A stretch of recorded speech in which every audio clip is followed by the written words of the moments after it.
Hello students, कैसे आप सभी लोग। उम्मीद है कि आप सभी लोग अच्छे होंगे। रेलवे इंजीनियरिंग के 39th लेक्चर में हम डिस्कस करने वाले हैं कर्व्स के बारे में और उसके कुछ टाइप्स के बारे में। ज़्यादातर स्टूडेंट्स जो है ग्रेडियंट और कर्व के बीच में जो है कंफ्यूज रहते हैं। तो लास्ट लेक्चर में हमने डिस्कस किया था ग्रेडियंट और उसके टाइप्स के बारे में डिटेल में। तो इस लेक्चर में हम डिस्कस करेंगे कर्व और उसके कुछ टाइप्स के बारे में। चलिए बिना टाइम वेस्ट किए इस लेक्चर को शुरू करते हैं। डिटेल में पढ़ते हैं कर्व और उसके कुछ टाइप्स के बारे में। कर्व्स। सबसे पहले हम कर्व्स के कंसेप्ट को समझ लेते हैं। Geometrical arcs provided in the change of alignment are known as a curves.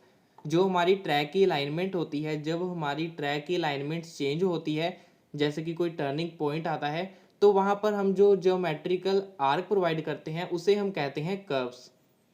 Curves should be properly design to provide safe and comfortable turn.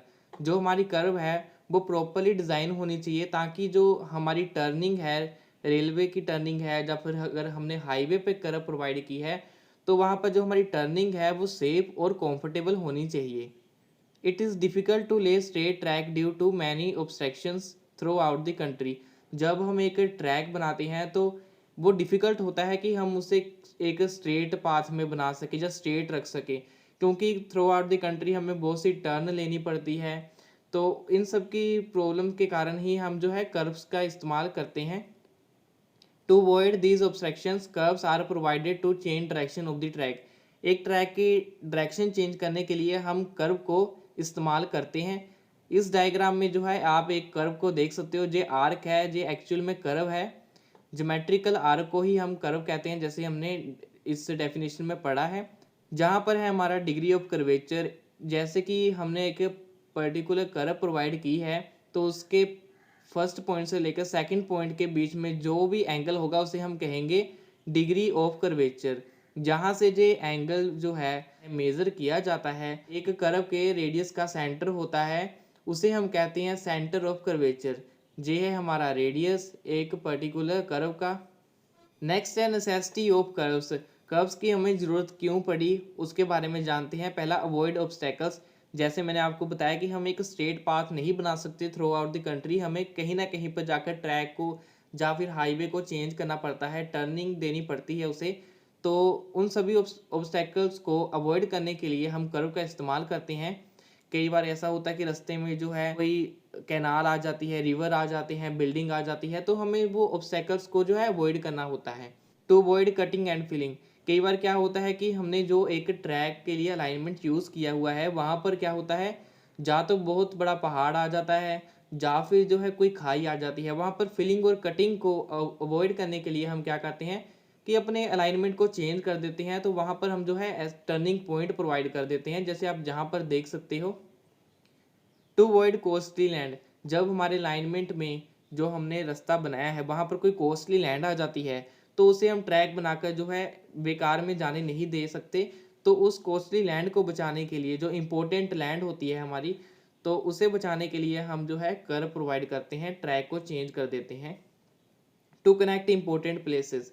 Important places को कनेक्ट करने के लिए हम कर्व का इस्तेमाल करते हैं। इम्पोर्टेंट प्लेस जैसे कि जो भी हमारे टेम्पल होते हैं, कुछ ऐसी सिटी होती है जो भी बहुत इंपॉर्टेंट होती हैं, इंडस्ट्रियल एरिया होता है, जिस सभी जो है सिटी के अलग अलग कोने में जो है बसे होते हैं, तो इन्हें भी कनेक्ट करने के लिए हमें जो है डायरेक्शन चेंज करनी पड़ती है ट्रैक या हाईवे की। तो वहाँ पर हम जो है कर्व प्रोवाइड करते हैं। To pass throughout pleasant area of view. कभी कभी क्या होता है कि जब आप हिली एरिया में जाते हो तो आपको एक प्लीजेंट व्यू चाहिए होता है, ग्रीनरी चाहिए होती है। पैसेंजर को इन सभी प्लीजेंट व्यू को जो है फील कराने के लिए भी हम जो रास्ता चेंज करते हैं, डायरेक्शन चेंज करते हैं with the help of the curve, ताकि जो पैसेंजर है वो एक प्लीजेंट व्यू का जो है आनंद ले सके। टू यूज़ एग्जिस्टिंग टनल्स और bridges.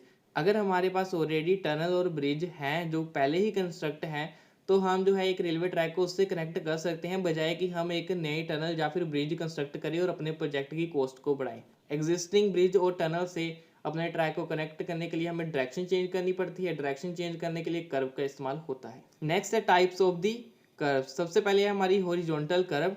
Horizontal curves are curves which are provided at turning point in track alignment.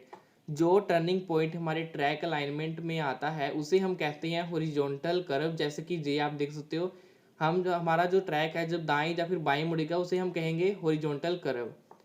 These curves are provided at horizontal plane. जे कर्व्स जो होती हैं हॉरिजॉन्टल कर्व्स, जे हॉरिजॉन्टल प्लेन पर ही होती है। हॉरिजॉन्टल प्लेन मीन्स कि या तो दाएं की तरफ मुड़ेंगी या बाएं की तरफ मुड़ेगी। Horizontal curves are following types. Horizontal curve भी आगे बहुत सी टाइप की होती हैं, simple curves, compound curves, reverse curves and transition curves. इन सभी के बारे में डिटेल में पढ़ते हैं। पहली है सिंपल कर्व, जो कि होती है simple curve.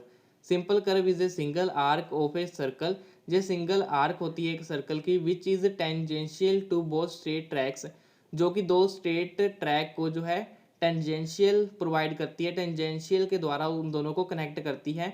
Following are some basic element of simple curves. जैसे इस डायग्राम में आप जो है एक सिंपल कर्व देख सकते हो। जे हमारे दो स्ट्रेट पाथ आ रहे हैं, इन दोनों में हमने जो है एक सिंपल सर्कुलर कर्व प्रोवाइड की है, तो ये दोनों आपस में ट्रैक जो है जुड़ गए हैं। फॉरवर्ड टेंजेंट, जहाँ पर कि हमारी कर्व खत्म होती है हम उसे कहते हैं फॉरवर्ड टेंजेंट।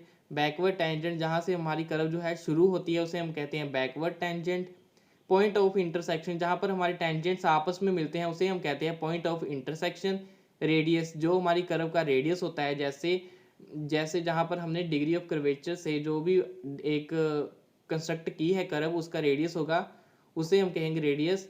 और साथ में और भी बहुत से एलिमेंट्स होते हैं, जो मेजरली जो मेन एलिमेंट्स है उसके बारे में मैंने आपको बताया है। नेक्स्ट है compound curves. Compound curve is the combination of to curves. J compound curve जो होती है, जे दो कर्व का कॉम्बिनेशन होता है with different ready with the centre of curvature is on the same side of the tangent. इसका मतलब क्या है, हमारा जो टेंजेंट है, ये जो टेंजेंट लाइन है, जहाँ पर भी ये टेंजेंट लाइन बन रही है, जो हमारा टेंजेंट है उसके सेम साइड यानी कि अंदर की तरफ हमारी जो कर्व बन रही है, उसका जो सेंटर ऑफ कर्वेचर होगा वो टेंजेंट के या तो अंदर की तरफ होगा या बाहर की तरफ होगा। दोनों का सेंटर अंदर या बाहर की तरफ होगा। ऐसा नहीं हो सकता कि एक जो हमारी कर्व बन रही है उसका सेंटर अंदर की तरफ हो और दूसरी का बाहर की तरफ हो। दोनों का जो है एक साइड में ही सेंटर ऑफ कर्वेचर होना चाहिए, उसे हम कहेंगे कंपाउंड कर्व। जैसे इस डायग्राम में आप देख सकते हो, इस कर्व का जो इस कर्व में जो है दो सर्कुलर कर्व्स यूज हुई हैं, जिसका सेंटर जो है अंदर की तरफ है, जहाँ पर ऐसा नहीं है कि इसका सेंटर जहाँ है या जहाँ पर है। नेक्स्ट है reverse curves. A curve consisting of two circular arcs of similar or different sizes radius having their centers on opposite side of the common tangent is known as reverse curve. Reverse curve में क्या होता है, इसमें to circular arcs होती हैं जिनका radius same भी हो सकता है या अलग भी हो सकता है। लेकिन इसमें क्या होता है, इसमें जो सेंटर ऑफ कर्वेचर होगा, यानी कि जहाँ से हमने कर्व को कंस्ट्रक्ट किया है, वो पॉइंट जो है ऑपोजिट डायरेक्शन में होगा। ये है हमारी कर्व, तो जो हमारा टेंजेंट है इसका आप देख सकते हो डिग्री ऑफ कर्वेचर जो है कर्व के ऑपोजिट साइड है, इस साइड पर आप देख सकते हो। और इस कर्व का जो आप डिग्री ऑफ कर्वेचर देख सकते हो वो इस साइड पर है, यानी कि एक टेंजेंट के इनसाइड है, एक टेंजेंट के आउटसाइड है। तो ये ऑपोजिट डायरेक्शंस में इसके सेंटर ऑफ कर्वेचर हैं, तो इसलिए इसे हम कहेंगे रिवर्स कर्व्स। नेक्स्ट है transition curves. It is a curve of varying radius. इसमें जो है अलग अलग रेडियस होती हैं, ये ऐसी कर्व होती है। The value of the radius of this type of curve vary from infinity to certain fixed value. इसमें जो है इन्फिनिटी टू सर्टन वैल्यू के जो है रेडी होते हैं, रेडियाई मतलब बहुत सारे रेडियस होते हैं। तो इस आप देख सकते हो कर्व में पहले सर्कुलर कर्व यूज़ हुई है, उसके बाद में ट्रांजिशन कर्व यूज़ हुई है, इस तरफ भी ट्रांजिशन कर्व यूज़ हुई है। यानी कि सर्कुलर आर्क के बाद जो हम जो है ट्रांजिशन कर्व को प्रोवाइड करते हैं जनरली उसके स्टार्टिंग पॉइंट और एंड पॉइंटिंग पर। जे हम ट्रांजिशन कर्व क्यों प्रोवाइड करते हैं, ट्रांजिशन कर्व जो है वो सर्कुलर कर्व या फिर किसी और कर्व को एक स्ट्रेट पाथ के साथ कनेक्ट करने में मदद करती है। जैसे मान लीजिए कि एक ट्रैक पर हमारी ट्रेन चल रही है, तो उसे जो है टर्न करना है, यानी कि सर्कुलर कर्व पर आना है, तो वहाँ पर आने के लिए उसे जो है बीच में ट्रांजिशन कर्व से होकर जाना पड़ेगा। ट्रांजिशन कर्व के बारे में हम डिटेल में नेक्स्ट लेक्चर में डिस्कस करने वाले हैं। इसके कितने टाइप्स होते हैं और अच्छे से इसके बारे में जो है हम नेक्स्ट लेक्चर में डिटेल में समझेंगे। नेक्स्ट है vertical curves. Vertical curves are provided in the change of gradient. जो हमारे ग्रेडियंट का चेंज होता है उसे हम वर्टिकल कर्व्स कहते हैं। Vertical curves are usually provided when a highway or a railway crosses a ridge or a valley. Vertical curve हम जो है उस हाईवे या रेलवे लाइन पर प्रोवाइड करते हैं जहाँ पर रिज और वैली होता है। रिज क्या होता है, जैसे अगर ऊंचाई आएगी ऐसे तो हम उसे कहेंगे रिज, और अगर किसी जगह पर खाई आएगी ऐसे तो उसे हम कहेंगे valley. Following are the types of vertical curves. Vertical curves कितने प्रकार के होते हैं? पहला है समित कर्व्स, दूसरा है वैले कर्व्स। इनके बारे में डिटेल में डिस्कस करते हैं। Summit curves, this curves have their gradient in the upward direction. J curve हम वहाँ पर प्रोवाइड करते हैं जहाँ पर कि हमारा ग्रेडियंट जो है अपवर्ड जा रहा है। It is generally provided at the ridges. Ridge में क्या होता है, जो अर्थ की शेप है वो इस तरह से होती है जैसे पहाड़ की तरह होती है, उसे हम कहते हैं रिज। जैसे जहाँ पर आप देख सकते हो रेडियस राइजिंग ग्रेडियंट है हमारे पास, तो जहाँ पर इसका जो रेडियस होगा डिग्री ऑफ कर्वेचर, तो हमने जे डिग्री प्रोवाइड की है। और जे है हॉरिजॉन्टल रोड, जहाँ पर है हमारी समित कर्व। नेक्स्ट है valley curves. Valley curves have their gradient in downward direction are known as a valley. जैसे खाई होगी वहाँ पर हम जो है इसे यूज़ करते हैं वैले कर्व को, और डाउनवर्ड ग्रेडियंट जहाँ पर होता है वहाँ पर उसको हम कहते हैं वैले कर्व।